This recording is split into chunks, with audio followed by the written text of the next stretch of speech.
નમસ્તે વિદ્યાર્થી મિત્રો, RRR કોચિંગ સેન્ટરમાં આપનું હાર્દિક સ્વાગત છે। આજનો આપણો વિષય છે વિજ્ઞાન અને આજનો આપણો મહત્વનો મુદ્દો છે લિંગ નિશ્ચય। બાળકનો જન્મ થવાનો હોય છે, આ બાળકનું લિંગ નિશ્ચયન કઈ રીતે કરવામાં આવે છે? બાળકનો જન્મ થાય છે, આ બાળકનો જન્મ થાય છે એ છોકરો હશે કે છોકરી, નર હશે કે માદા, આ જાણવાની જે પ્રક્રિયા છે એને લિંગ નિશ્ચયનની પ્રક્રિયા કહેવામાં આવે છે।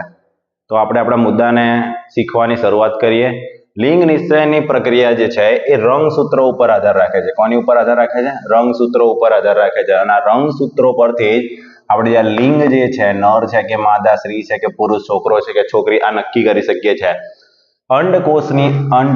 અંડકોષમાં જે રંગસૂત્ર હોય, રંગસૂત્રો કઈ જગ્યાએ હોય?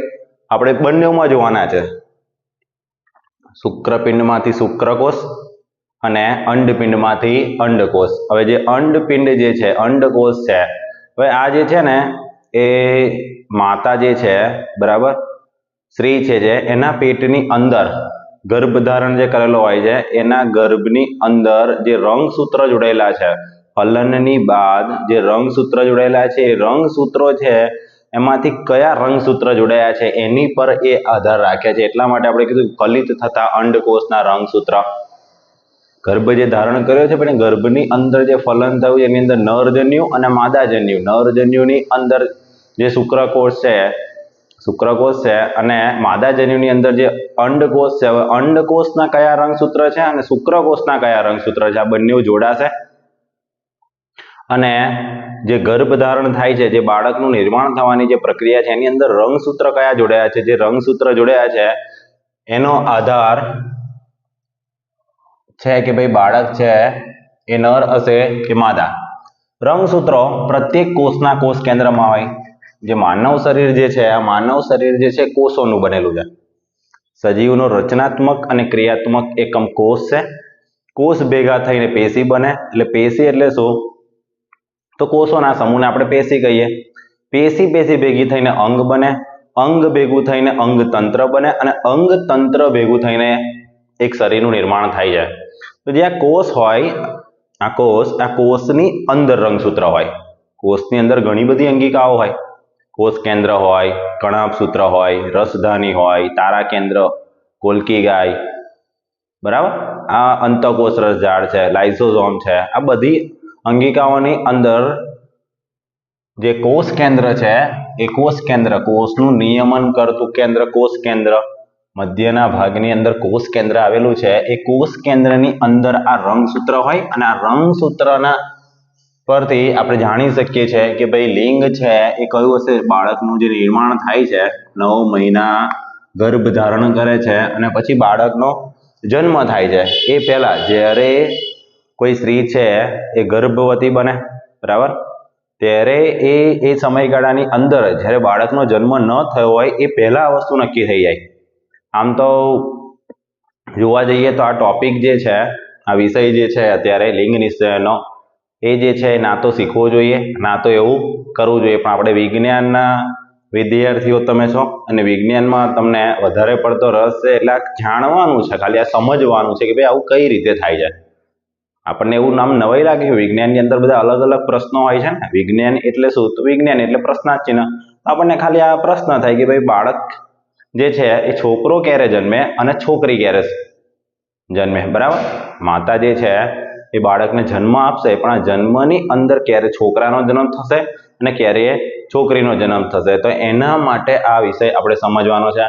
કાયદાની દ્રષ્ટિએ અત્યારે જોવા જઈએ તો કોઈ પણ જે માતા પિતા જે બનવાના છે, બરાબર, પુરુષ અને સ્ત્રી, પતિ પત્ની જે છે, જો એ લિંગ નિશ્ચયન કરાવશે, લિંગ નિશ્ચયની પ્રક્રિયા જે કરાવશે અને જો ખબર પડી જશે જેને લિંગ નિશ્ચયન કર્યું છે ડોક્ટર અને એ પતિ પત્ની અથવા એ જે કુટુંબ જે છે એમને કાયદાની દ્રષ્ટિએ સજાને પાત્ર છે। આપણો કાયદો એવું કહે છે કે ભાઈ હવે આ લિંગ નિશ્ચયની પ્રક્રિયા કરવી જોઈએ નહીં। ઘણી બધી જગ્યાએ આપણને એવું પણ ખબર હોય છે કે કઈ વારંવાર જે છે છોકરીનો જન્મ થતો હોય અને વારસાગત આગળ ચલાવવા માટે પિતાને પુત્ર જોતો હોય, પિતાને શું જોઈએ? પુત્ર જોતો હોય, વારંવાર છે એ પુત્રીનો જન્મ થતો હોય, બરાબર, તો એ શું કરે?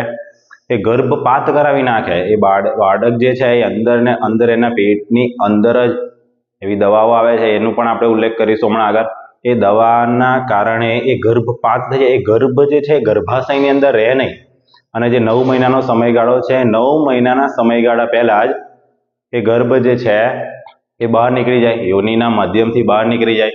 તો આ કાયદાની દ્રષ્ટિએ પણ ખોટું છે, પણ આપણે વિજ્ઞાનની દ્રષ્ટિએ સમજવાનું છે. કોષ હોય, કોષની અંદર કોષ કેન્દ્ર હોય, અને કોષ કેન્દ્રની અંદર શું હોય? રંગસૂત્ર હોય. હવે જે માણસ છે, સજીવ છે, બરાબર, એની અંદર 23 જોડ રંગસૂત્ર હોય. જોડ પૂછે તો 23 અને સંખ્યા પૂછે તો 46, બરાબર. એક જોડ હોય, એક જોડ, એની અંદર 2 રંગસૂત્ર હોય, બરાબર. ટોટલ 23 જોડ રંગસૂત્ર આવેલા હોય છે. 2 રંગસૂત્ર એટલે એક જોડ, બરાબર. લિંગી રંગસૂત્ર, આવું રંગસૂત્ર છે ને અલગ અલગ કામ છે. આમાંથી જે એક જોડ છે, એક જોડ એ લિંગ નિશ્ચયન કરવાની માટે, લિંગી રંગસૂત્ર ને લિંગ નિશ્ચયનની પ્રક્રિયામાં એ લિંગી રંગસૂત્ર છે એને આપણે સમજવાની. 2 રંગસૂત્ર જોડ કે તો એક લિંગી રંગસૂત્ર હોય, જેને આપણે શું કહીએ? એક્સ, જેને આપણે એક્સ અને વાય કહીએ છે. 23 જોડ રંગસૂત્ર, સંખ્યા પૂછે તો 46. કોષની અંદર કોષ કેન્દ્રની અંદર રંગસૂત્ર છે એની જોડ કેટલી? 23. સંખ્યા પૂછે તો 46. એમાંથી એક જોડ એટલે કે 2 રંગસૂત્રને આપણે લિંગી રંગસૂત્ર કહીએ, અને આ જે 2 જોડ છે એમાંથી એક્સ અને વાય એવા નામે આપણે રંગસૂત્રને ઓળખીએ છીએ. તો જે સ્ત્રી હોય, છોકરી હોય, બરાબર, તો છોકરીની અંદર એક્સ રંગસૂત્ર હોય, અને પુરુષ હોય તો પુરુષની અંદર એક્સ અને વાય રંગસૂત્ર આવેલા હોય છે. એક જોડ છે ને 23 માંથી આપણે એક જોડ લઈએ તો એક જોડની અંદરથી જો પુરુષ હોય તો એની અંદર જે એક જોડ છે, એક જોડની અંદર કેટલા રંગસૂત્ર હશે? 2 રંગસૂત્ર હશે. તે 2 રંગસૂત્ર કયા છે? એક એક્સ છે અને એક વાય છે. પણ આપણે સ્ત્રીની વાત કરીએ, માદાની વાત કરીએ, તો એની અંદર 2 રંગસૂત્ર, એક જોડ કઈ છે? તો એક્સ છે. ચલો ક્લિયર. શરીર શાનું બનેલું છે? તો શરીર કોષોનું બનેલું છે, કોષોના સમૂહનું બનેલું છે. કોષોનો સમૂહ ભેગી થઈને શું બને? પેશી બને. પેશી ભેગી થઈને અંગ બને. અંગ ભેગું થઈને અંગતંત્ર બને. તો જે આ કોષ છે, આ કોષની અંદર કોષનું નિયમન કરતું કોષ કેન્દ્ર હશે, અને આ કોષ કેન્દ્રની અંદર શું હશે? રંગસૂત્ર હશે. આ રંગસૂત્ર કેટલા હશે? 46 રંગસૂત્ર હશે. જોડ પૂછે તો 23, સંખ્યા પૂછે તો 46. આ 23 માંથી એક જોડ એવી હોય જેને આપણે લિંગ નિશ્ચયન કરવા માટેના લિંગી રંગસૂત્ર તરીકે ઓળખીએ છીએ. અને લિંગી રંગસૂત્રની અંદર એક જોડની અંદર 2 રંગસૂત્ર હશે. એની અંદરથી પુરુષની અંદર પૂછે તો એક્સ અને વાય, સ્ત્રીમાં પૂછે તો બંને એક્સ. આ ખાસ યાદ રાખો, પુરુષની અંદર એક્સ વાય અને સ્ત્રીની અંદર એક્સ એક્સ. હવે આગળ સમજવાનું છે કે ભાઈ આ રંગસૂત્ર છે, સ્ત્રીની અંદર એક્સ એક્સ રંગસૂત્ર છે અને પુરુષની અંદર એક્સ વાય રંગસૂત્ર છે. એક જોડ જનન કોષો, એની અંદરથી શુક્રકોષ અથવા અંડકોષ. શુક્રકોષ જે છે એ પુરુષમાં હોય અને અંડકોષ જે છે એ સ્ત્રીમાં હોય. હવે શુક્રકોષ ક્યાંથી ઉત્પન્ન થાય? તો શુક્રપિંડમાંથી ઉત્પન્ન થાય. શુક્રપિંડમાંથી ઉત્પન્ન થાય શુક્રકોષ, અને અંડપિંડમાંથી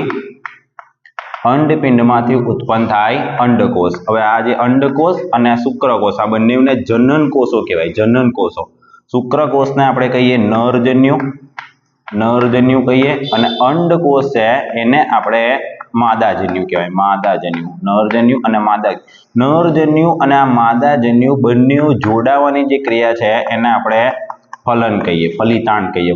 ફલિતાંડ, ભ્રૂણ, ગર્ભ, બરાબર, અને છેલ્લે બાળકનો જન્મ થાય. હવે જો સમજવાનું ખાસ અહીંયા આગળ છે, શુક્રકોષ છે, શુક્રકોષને આપણે કહીએ નરજન્યુ.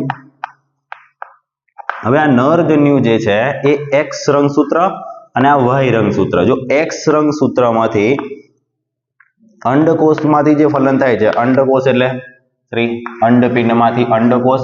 હવે અંડકોષ, સ્ત્રીની અંદર તો આપણને ખબર જ છે કે સ્ત્રીની અંદર XX પ્રકારના રંગસૂત્ર છે અને પુરુષની અંદર એક્સ અને વાય પ્રકારના રંગસૂત્ર છે. જે શુક્રકોષમાંથી એક્સ રંગસૂત્ર જે છે તે અંડપિંડમાંથી ઉત્પન્ન થતા અંડકોષના એક્સ રંગસૂત્ર સાથે જોડાય તો XX ની જોડ બનશે અને સ્ત્રી એટલે કે છોકરીનો જન્મ થશે. માદા એટલે છોકરી, નર એટલે પુરુષ, છોકરો. શુક્રકોષની અંદરથી વાય રંગસૂત્રનું અંડકોષ એટલે કે અંડપિંડમાંથી ઉત્પન્ન થતા, અંડપિંડમાંથી તો XX છે એટલે XX જ ઉત્પન્ન થશે. પુરુષમાંથી X અને Y છે એ અલગ પડશે. તો અંડકોષનું ફલન યુગ્મનદના XY રંગસૂત્ર સાથે જોડાશે તો નર એટલે કે પુરુષ અને છોકરો જન્મશે.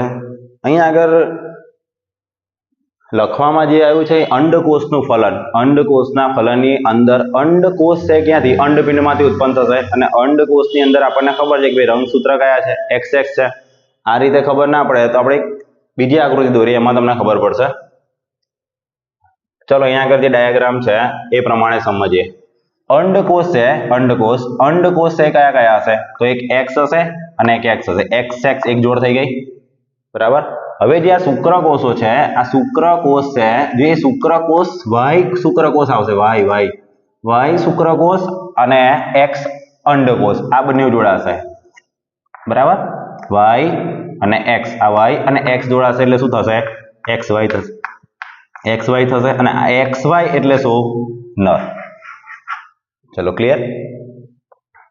હવે જે શુક્રકોષ બી X અને અંડકોષ પણ X, બંને XX જોડાશે તો માદા XX, બરાબર. ચલો હવે ખબર પડી જશે. શુક્રકોષ છે ક્યાંથી ઉત્પન્ન થાય? શુક્રકોષ છે શુક્રપિંડમાંથી ઉત્પન્ન થાય અને એને નરજન્યુ કહેવાય, નરજન્યુ. અને અંડકોષ છે અંડપિંડમાંથી ઉત્પન્ન થાય અને એને માદાજન્યુ કહેવાય. એને શું કહેવાય?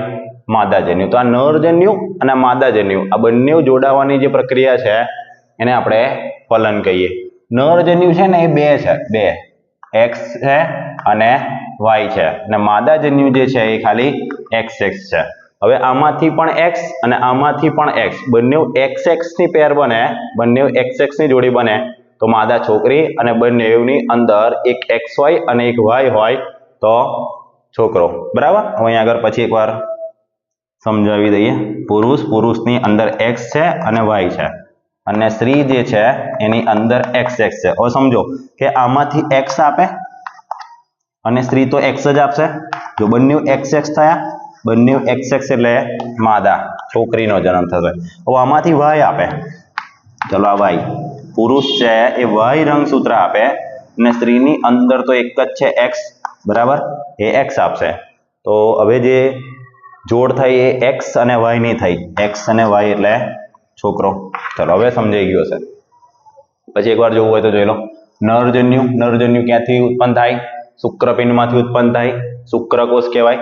નરજન્યુની અંદર એક Y છે અને એક X છે. હવે આ જે અહીં દોરેલી આકૃતિ છે ને એ શુક્રપિંડની છે, શુક્રપિંડની આકૃતિ છે. હા, શુક્રપિંડમાંથી ઉત્પન્ન થતા શુક્રકોષની આકૃતિ છે. શુક્રકોષ છે ને ચલિત છે, ચલિત, બરાબર, ચલિત છે. ગ્રીવાના માધ્યમથી, યોનિના માધ્યમથી ગર્ભાશય સુધી જાય છે. ગર્ભાશય સુધી જે અંડપિંડ છે, અંડપિંડની ઉપર અંડવાહિની અને આ અંડવાહિની છે તુંબિકા, પિંબરી, ઇથમસ, અંડવાહિની, નીવા એવા એના ભાગ છે. હવે અહીંયા આગળ જે સમજાવવામાં આવે છે એની અંદર આના પહેલા તમારે છે ને નર પ્રજનન તંત્ર અને માદા પ્રજનન તંત્રનો વિડીયો આપણે ચેનલ પર મૂકેલો છે, એ બંને જોઈ લેવાના છે. પછી આ તમારે સમજવાનું છે એટલે તમને ખબર પડશે કે ભાઈ શુક્રપિંડમાંથી શુક્રકોષ કેવી રીતે ઉત્પન્ન થાય અને અંડપિંડમાંથી અંડકોષ છે કઈ રીતે ઉત્પન્ન થાય. આ બંને જે જગ્યાએ જોડાય છે ને, ઇથમસ, અંડવાહિની, નીવા, બરાબર, અંડવાહિનીના ભાગની અંદર જોડાય, બંને જોડાઈને ફલનની પ્રક્રિયા થાય અને ગર્ભાશયની અંદર આવીને એનો ત્યાં ગર્ભાશય આગળ રહે અને પછી 9 મહિના સુધી એ બાળક છે એનો વિકાસ થાય અને પછી ગ્રીવાના માધ્યમથી જ્યારે પ્રસૂતિ, બરાબર, બાળકનો જન્મ થાય ત્યારે બાળક બહાર આવે. ચલો તો અહીંયા આગળ સમજી લીધું હશે કે ભાઈ નરજન્યુની અંદરથી Y અને માદાજન્યુની અંદરથી X જોડાય. Y અને X તો નર, છોકરાનો જન્મ થાય અને નરજન્યુમાંથી X અને માદાજન્યુમાંથી પણ X, બંને XX જોડાય તો માદા એટલે કે છોકરીનો જન્મ થાય છે, બરાબર. તો અહીંયા આગળ લિંગ નિશ્ચયની પ્રક્રિયા છે પૂર્ણ થાય છે. પછી એકવાર મુદ્દા જોવો હોય તો જોઈ લઈએ. ફલિત થતો જે અંડકોષ છે, ફલિત થતા અંડકોષની અંદર જે રહેલા રંગસૂત્રો છે, આ રંગસૂત્રના જોડાવાની પ્રક્રિયા આપણે સમજી લઈએ તો લિંગ નિશ્ચયન બાળક જે છે એનું લિંગ કયું હશે? બાળક છોકરો છે કે છોકરી છે? ગર્ભની અંદર જે બાળકનું નિર્માણ થઈ રહ્યું છે, આ ગર્ભ જે છે એ છોકરો છે કે છોકરી છે એ આપણને ખબર પડી જશે. બરાબર.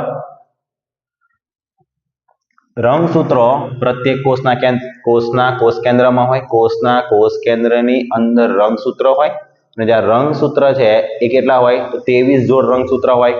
સંખ્યા પૂછે તો 46. આ 23 માંથી એક રંગસૂત્રની જોડ છે એ કઈ હોય? તો લિંગી રંગસૂત્રની જોડ હોય. બરાબર, લિંગી રંગસૂત્રની જોડ હોય. એમાંથી જે પુરુષ છે, પુરુષની અંદર એક જોડ રંગસૂત્ર હોય. એમાં રંગસૂત્ર કયા કયા હોય? તો X અને Y. સ્ત્રી જે છે એની અંદર રંગસૂત્ર કયા હોય? તો સ્ત્રીની અંદર XX પ્રકારના રંગસૂત્ર હોય. XX પ્રકારના રંગસૂત્ર. શુક્રકોષ જે છે, શુક્રકોષ પરથી જ ખબર પડશે કે છોકરો છે કે છોકરી. જો શુક્રકોષ જે છે એ X પ્રકારનો હશે તો છોકરીનો જન્મ થશે અને આ શુક્રકોષ જે છે એ Y પ્રકારનો હશે તો છોકરાનો જન્મ થશે. બરાબર. એક માન્યતા એવી છે, પરિવાર હોય, પરિવારની અંદર પતિ પત્ની હોય, એના સાસુ સસરા હોય. બરાબર. બધાને ઘરમાં ઈચ્છા એવી હોય કે ભાઈ મારો જે છોકરો છે એનો પણ આગળ વંશ વેલો છે એ ચાલતો રહે. બરાબર. તો એના ઘરે છોકરો આવે ને એવી આશા બહુ વધારે પડતી છે. બરાબર. છોકરો છે એ ના આવતો હોય એટલે પેલી જે સાસુ હોય કે ભાઈ ઘરના બીજા કોઈ સભ્ય હોય, બરાબર, એ જે લગ્ન કરીને જે છોકરી આવી છે એને કોસ કરતા હોય, બોલતા હોય, બરાબર, એના ટોણા મારતા હોય. આવું બધું જોવા મળે છે આપણને. બરાબર. કે ભાઈ હું એને પાછળ જે વિજ્ઞાનની દ્રષ્ટિએ આપણે સમજી લીધું ભાઈ આની છોકરો થવો કે છોકરી થવી, બરાબર, છોકરો થાય કે છોકરી થાય, એની પાછળ કોઈ પણ રીતે છે ને સ્ત્રી એટલે કે માતા જવાબદાર નથી.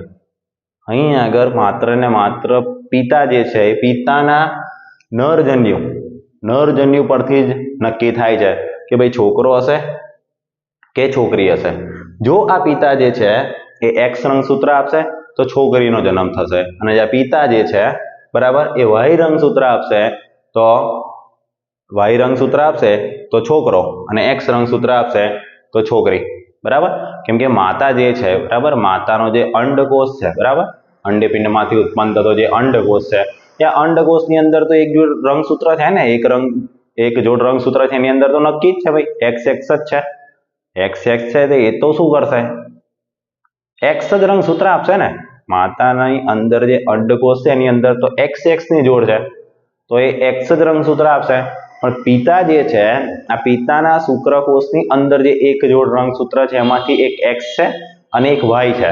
એટલે જો X રંગસૂત્ર માતાના અંડકોષની અંદર X સાથે જોડાય તો છોકરીનો જન્મ થાય અને પિતાના શુક્રકોષમાંથી જે Y જે છે, બરાબર, Y રંગસૂત્ર જે છે એ માતાના X રંગસૂત્ર સાથે એટલે કે સ્ત્રીના અંડકોષ X રંગસૂત્ર સાથે જોડાશે તો છોકરાનો જન્મ થશે. એટલે ભાઈ છોકરી થવી કે છોકરો થવો, આના માટે સંપૂર્ણ રીતે જવાબદાર કોણ છે? પુરુષ છે, પિતા છે.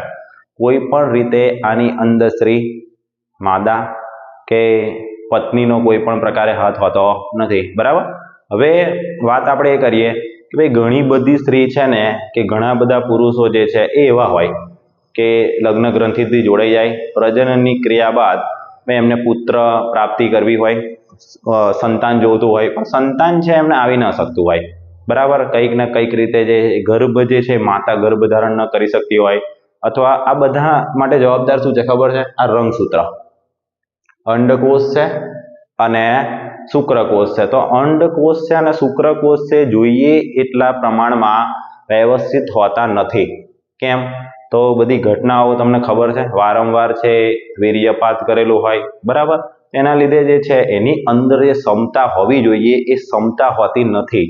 ને જ્યારે એ પુત્રનો જન્મ થાય, બરાબર, ત્યારે પુત્રની જેવી ક્ષમતા હોવી જોઈએ ને એવી ક્ષમતા હાલની અંદર જોવા મળતી નથી. કેમ? તો અત્યારની અંદર જે પુરુષ છે કે સ્ત્રી છે, બરાબર, એનું જે રહેણી કહેણી છે, ખોરાક છે, આ બધું ઘણી બધી રીતે બદલાઈ ગયું છે. એટલા માટે અહીં આગળ જોવા જઈએ, પ્રાચીન સમયની અંદર કેવું હતું કે ભાઈ જ્યારે પ્રજનનની ક્રિયા ક્યારે કરવામાં આવે કે ભાઈ જ્યારે તમારે સંતાન પ્રાપ્તિ કરવી હોય ત્યારે કરવામાં આવતી. અત્યારે એ પ્રમાણે રહ્યું નથી.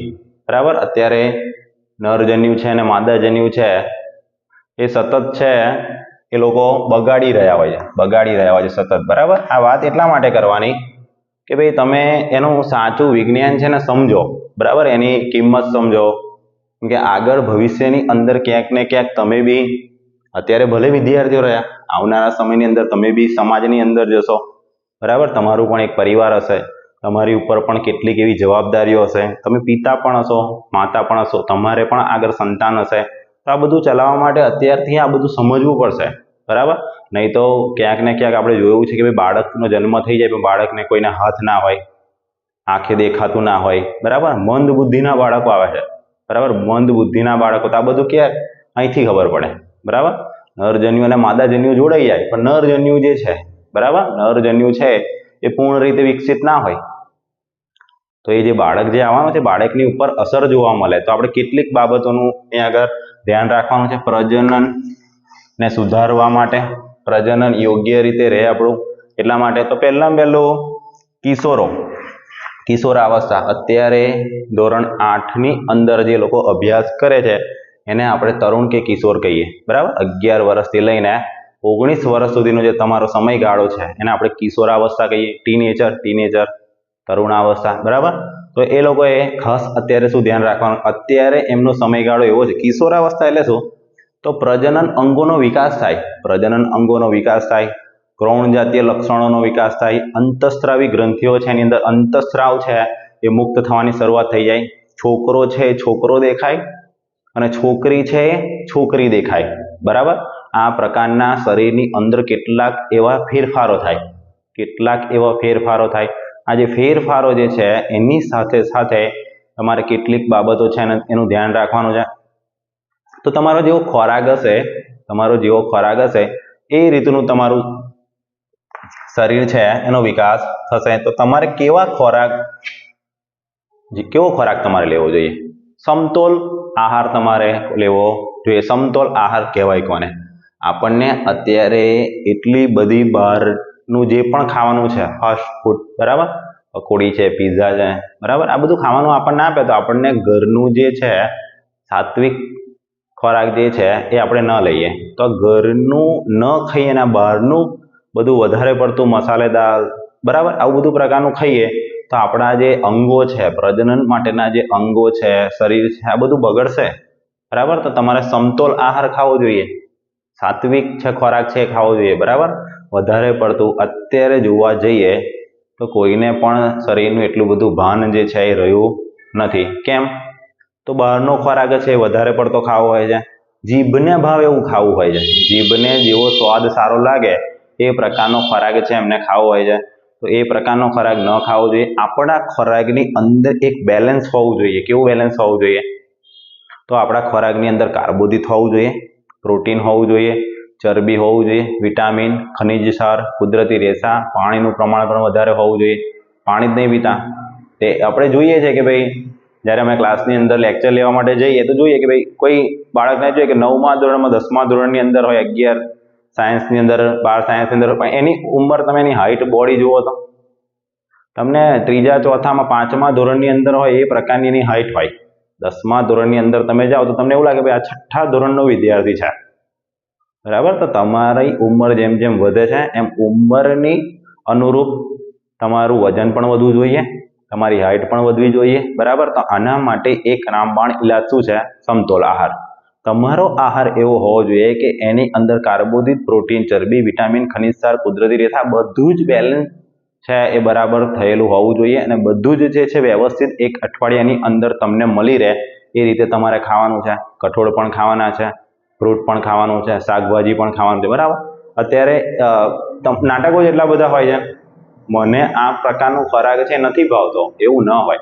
તમારે બધો જ ખોરાક છે એ ખાવો જોઈએ. જીભને ભાવે એવું ખાવ ને તો તમારું શરીર ક્યારેય યોગ્ય રહેવાનું નથી. બરાબર, તો જે શરીર માટે જરૂરી છે એ પ્રકારનો ખોરાક તમારે ખાવો જોઈએ. શારીરિક વ્યાયામ, ખાસ આની પર ખાસ તમારે ધ્યાન આપવાનું છે. શારીરિક વ્યાયામ. બરાબર, મોબાઈલ લઈને બેસી જવાનું, સોફાની અંદર, પલંગની અંદર પડી રહેવાનું. બરાબર, વધારે પડતું છે ઊંઘવાનું થઈ ગયું હોય છે. નથી તો યોગ કરતા, નથી જીમમાં જતા, નથી બાગ બગીચામાં જતા, નથી રમવા જતા. બસ એક મોબાઈલની સ્ક્રીન પર તમે આવી રીતે મારું લેક્ચર જોતા હોય તો બરાબર છે, કંઈક ભણવાની એક્ટિવિટી કરતા હોય તો બરાબર છે, બરાબર. પણ ગેમ રમવા માટે, આપણે રીલ્સ જોવા માટે, બરાબર, ટીવી, તો આ બધું થોડું ખોટી દિશામાં તમે જઈ રહ્યા છો. અત્યારનો સમય છે તમારા શરીરને સાચવવાનો સમય છે. તરુણા અવસ્થાની અંદર તમારું શરીર જે છે એને એક વ્યાયામ આપીને યોગ્ય ઘટ તમારે આપી દેવાનો છે. તમે અત્યારે જો તમે તમારું શરીર બરાબર રાખશો તો આવનારા 20-25 વર્ષ પછી તમે યુવાન, આગળના સમયની અંદર તમે જે બરાબર વર્ક છે કરી શકશો, કામ કરી શકશો, બરાબર. નહીં તો અત્યારે તમે જે રીતે છો તો તમારું આયુષ્ય છે લાંબુ નહીં હોય. હવે 30-35 વર્ષે, 40 વર્ષે બી તમારું મૃત્યુ થઈ શકે છે. એ રીતનું હશે તો તમારે શું કરવું? નિયમિત વ્યાયામ કરવો જોઈએ. 1 કલાક નિયમિત તમારે વ્યાયામ, ઘરની અંદર બી થઈ શકે, હોમ વર્કઆઉટ જે કહે છે ને, બરાબર, ઘરની અંદર થઈ શકે. કોઈ જગ્યાએ ચાલવા જાઓ, સાયકલ લઈને નીકળી જાઓ, બરાબર, સાયકલ લઈને તમે નીકળી જાઓ, ફરીને આવો 1-2 કિલોમીટર, ચાલવા જતા રહો. પણ ઘરની અંદર ને અંદર જો તમે પડી રહો, સૂઈ રહો, બરાબર, તમારા શરીરના જેટલા બી અંગો છે નું હલનચલન થવું જોઈએ, બરાબર. આ તો સહેજ કોઈ કામ આપ્યું હોય, મમ્મીએ થાક લાગે છે, મારાથી નહીં થાય, મને થાક લાગે છે, મારે ઊંઘવું છે, બરાબર, તો એ રીતે તમે યોગ્ય સ્થિતિમાં રહી નહીં શકો. આગળ જતા જે છે કામનો એટલો બધો ભાર હશે તમારા માથે, પણ તમે એ કામને પહોંચી નહીં વળો, બરાબર. કેમ કે હવે જે આગળનો જે સમયગાળો છે એ સ્પર્ધાત્મક છે. સ્પર્ધાત્મક પરીક્ષાઓ જે છે, ઘણું બધું તમારે આગળ હજુ શીખવાનું છે, ઘણું બધું આગળ તમારા માથે ભાર આવવાનો છે. આ બધાથી આગળ જવાને, બધાની અંદર તમારે સર્વશ્રેષ્ઠ બેસ્ટ કરવું હશે, સારામાં સારું કરવું હશે, સારામાં સારા માર્ક્સ લાવવા હશે, સારું તમારે કૌશલ્ય તમારે બતાવવું હશે, તો બધા માટે શું છે? શારીરિક વ્યાયામ. જો તમારું શરીર બરાબર હશે તો બધા જ કામો જે છે બરાબર થશે. ઘરની અંદર તમે ધ્યાન પણ કરી શકો, પ્રાણાયામ કરી શકો, યોગ કરી શકો. તો કંઈક ને કંઈ તમારે દરરોજની અંદર 1 કલાક તમારે કરવું જોઈએ. ખોરાક પર ધ્યાન આપવાનો, ખાસ તમારા ખોરાકની પર ધ્યાન આપવાનો. ખોરાક જે છે તમારે એવો જ ખાવાનો જે તમારા શરીર માટે જરૂરી છે. બહારની ટોટલી આઈટમ છે એ તમે બને એટલી વહેલી બંધ કરી દો. અત્યારે જે બહાર માર્કેટની અંદર જે પણ મળી રહ્યું છે એ કઈ જ વસ્તુ, કોઈ પણ વસ્તુ સાચી કે સારી નથી.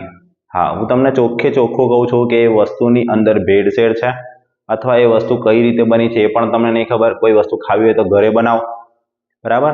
સજીવ ખેતી જે છે, ઓર્ગેનિક, બરાબર, કૃત્રિમ દવાઓ છે, કૃત્રિમ ખાતર નાખેલું છે, એ બધું કેમિકલ વાળું આપણા શરીરની અંદર નાખીએ છીએ, બરાબર. આવું કેમિકલ વાળું આપણા શરીરની અંદર જાય તો આપણા શરીરને કેવી રીતે ખરાબ કરે તમે વિચારી લો, બરાબર. તો બને એટલું ઘરની વસ્તુઓ છે એની પર ધ્યાન આપો અને એને તમારા ખોરાકની અંદર સામેલ કરો. દૂધ છે, દૂધનો ઉપયોગ કરો. સમતોલ આહારની અંદર એક દૂધ છે, કઠોળ છે, બરાબર, ફ્રૂટ છે, આ બધું તમારે ખાવું જોઈએ. વ્યાયામ તમારે નિયમિત કરો, નિયમિત વ્યાયામ કરો, નિયમિત. એના પછી વ્યક્તિગત સ્વચ્છતા, આની પર ખાસ ધ્યાન આપવાનું છે. અને જે સ્ત્રી છે, બરાબર, છોકરી છે, એના માટે તો ખાસ ધ્યાન આપો. વ્યક્તિગત સ્વચ્છતા, ઘરની અંદર જ્યારે જ્યારે આપણને ટાઈમ મળે ત્યારે આપણે હાથ પગ જે છે એ ધોવા જોઈએ. 2 ટાઈમ આપણે સ્નાન કરવું જોઈએ, બરાબર. અમુક લોકો તો એવા હોય છે કે જેને એમાં પણ કંટાળો આવે. એમને કંઈક બીજા ભાઈ તું હાથ પગ ધોઈ આય, ના મને કંટાળો આવે, ના મને થાક લાગે, બરાબર. આ શબ્દો અત્યારે અવારનવાર અમે સાંભળીએ છીએ. જ્યારે જમવા બેસવાનું થાય ત્યારે પણ તમે હાથ છે બરાબર વોશ કરીને બેસો. તો આ બધું તમારે ધ્યાન રાખવું પડશે. નિયમિત તમે વાળ કપાવો, નિયમિત તમારા નખ જે એને કાપો, બરાબર. તો આ બધા તમારા શરીરની અંદર કેટલીક એવી બાબતો છે એનું તમારે નિયમિત પાલન કરવું પડશે. તમારે વ્યક્તિગત સ્વચ્છતા રાખવી પડશે. પાણીથી તમારી આંખોને ધોતા રહો, બરાબર. ફેસ છે, મોઢું જે છે, હાથ પગ જે છે, 2 ટાઈમ સ્નાન કરો, બરાબર. તો આ બધાની અંદર તમારું શરીર છે એ સારું રહેશે, બરાબર. હવે સ્ત્રી માટે ખાસ એટલા માટે કહું છું કે ભાઈ જ્યારે તરુણ અવસ્થા કહીએ છીએ, કિશોર અવસ્થા, બરાબર, અત્યારે આ ટાઈમ રહ્યો નથી. અત્યારે તમે જુઓ તો જે માસિક સ્ત્રાવ જે છે, બરાબર, ઋતુચક્ર જે છે, બરાબર, એની અંદર પણ અનબેલેન્સ જોવા મળે છે, બરાબર. દર 28 દિવસે આપણે જે માદા પ્રજનન તંત્ર ભણાવ્યું છે ને એની અંદર કીધું છે, બરાબર. 3 પડદાની, ગર્ભાશયના 3 પડદાની વાત કરી છે. એન્ટ્રોમેટ્રિયમ, માયોમેટ્રિયમ અને પેરામેટ્રિયમ. તો એ જે એ અંદરનો જે પડદો જે છે એ પડદો ખરી પડે. હવે જો બધી અશુદ્ધિઓ 28 દિવસ સુધી આવે, ત્યાં આગળ જમા થાય અને દર 28 દિવસે પડદો ખરે એટલે છે ને બ્લડ જે છે યોનિના માધ્યમથી બહાર નીકળે. હવે કેટલીક જગ્યાઓ એવી છે ગામડાની હોય અથવા હજુ પણ કેટલીક એવી જગ્યાઓ છે ત્યાં આગળ જે છોકરીઓ રહે છે, બરાબર, એને આ સેનિટરી પેડ વિશે નહીં ખબર, બરાબર, એ ગંદુ કપડું વાપરતા હોય, સાફ સફાઈ ના રાખતા હોય, આના કારણે બેક્ટેરિયા ચેપ છે ફેલાતો હોય. તો બને એટલી અવેરનેસ, બરાબર, જાગૃતિ ફેલાવી જોઈએ, બરાબર, પૂછવું જોઈએ, કહેવું જોઈએ, સમજાવવું જોઈએ, બરાબર. આ માસિક સ્ત્રાવ જે ઋતુચક્ર જે છે, બરાબર, રજો દર્શન, રજો નિવૃત્તિ, ઋતુસ્ત્રાવ, આ ઋતુસ્ત્રાવ દરમિયાન બેક્ટેરિયાનું સંક્રમણ ના થાય, બરાબર. ઋતુસ્ત્રાવ દરમિયાન ખાસ તમારે સફાઈ પર ધ્યાન રાખવું પડશે. શરીરના આંતરિક અંગો જે છે એની પણ સાફ સફાઈ યોગ્ય રીતે થવી જોઈએ, બરાબર. તો આ બેક્ટેરિયા જે ચેપ જે છે, સંક્રમણ છે, એ બને એટલું ઓછું ફેલાય એના માટે તમારે શરીરની સ્વચ્છતા રાખવી પડશે. તો અહીંયા આગળ ઘણા બધા મુદ્દાઓની આપણે ચર્ચા કરી છે. તો આમાંથી તમારાથી થઈ શકે એટલું વહેલું આ બધા મુદ્દાની ઉપર થોડું ચિંતન કરો, વિચારો અને તમારા જીવનને યોગ્ય બનાવવા માટે એક સાચી દિશા આપવા માટેનો પ્રયત્ન કરો. તો તમારું જીવન છે સુખદ અને શાંતિમય રીતે આગળ વધતું રહેશે, બરાબર. તો બીજી ચર્ચા પછીના વિડીયોમાં કોઈક વાર કરીશું, જ્યારે આપણે સમજાવવા જેવા વિષયો લાગશે. કેટલીક બાબતો આપણે અવારનવાર આપણા મુદ્દાની સાથે લેતા રહીશું. તો આજની વિડીયોમાં જે પણ બાબતો મેં કીધી છે એની પર ખાસ ચિંતન કરજો અને ખાસ આ 4 મુદ્દાઓ યાદ રાખજો, બરાબર. એક શારીરિક વ્યાયામ, કિશોરાવસ્થા દરમિયાન તમારું પોષણ અને વ્યક્તિગત સ્વચ્છતા. આ ઉપરનો મુદ્દો છે એટલા માટે નથી લીધો, બરાબર, કે આ અત્યારે તમને જે ગામડાની અંદર જે બાળકો ભણે છે, જે વિદ્યાર્થીઓ ભણે છે, એ લોકો આનાથી તો દૂર જ છે, પણ શહેરના જે વિસ્તારની અંદર જે વિદ્યાર્થીઓ ભણે છે એમના માટે ખાસ આ મુદ્દો આપણે લઈ લઈએ. એક એવો શાળાની અંદર, બરાબર, ટ્યુશન ક્લાસીસ જતા હોય તો ત્યાં આગળ એક એવો માહોલ તૈયાર થતો હોય છે કે જેના કારણે એ ચોક્કસ સમૂહની અંદર ક્લાસીસમાં કે અધ્યયન કરતા સહપાઠી વિદ્યાર્થી જે મિત્રો છે એ લોકો કોઈ એવી ખરાબ સંગતમાં આવી જાય અને ખરાબ સંગતમાં આવીને અલગ અલગ નશાકારક જે પદાર્થો છે એ પદાર્થોનું સેવન કરે. એ પદાર્થોનું સેવન એવું છે કે એકવાર તમારે એની લટ જો લાગી ગઈ ને, બરાબર, તો તમારા એ જીવન દરમિયાન તમે એને છોડી નહીં શકો. તો બને એટલું એનાથી દૂર રહો. તમારા માતા પિતા જે છે એને તમે સંપર્ક કરો, એને શાંતિથી કહો કે ભાઈ મને આવું થાય છે, મારી જોડે આટલા વિદ્યાર્થીઓ જે ફરે છે આવું ક્રિયા કરે છે, બરાબર. અમને તો કેટલીક જગ્યાએ લેક્ચર લેવા જતા હોઈએ તો ખબર પડી જાય કે ભાઈ આટલા વિદ્યાર્થીઓ છે આ પ્રકારની ક્રિયા, આ પ્રકારની લટમાં સામેલ છે. ડ્રગ્સ છે એક તમારા શરીરને એક બરબાદ કરી નાખે યાર, અને ધીમે ધીમે આગળ ને આગળ વધતું જ રહે, એ ક્યારેય એ બંધ નહીં થવાનું.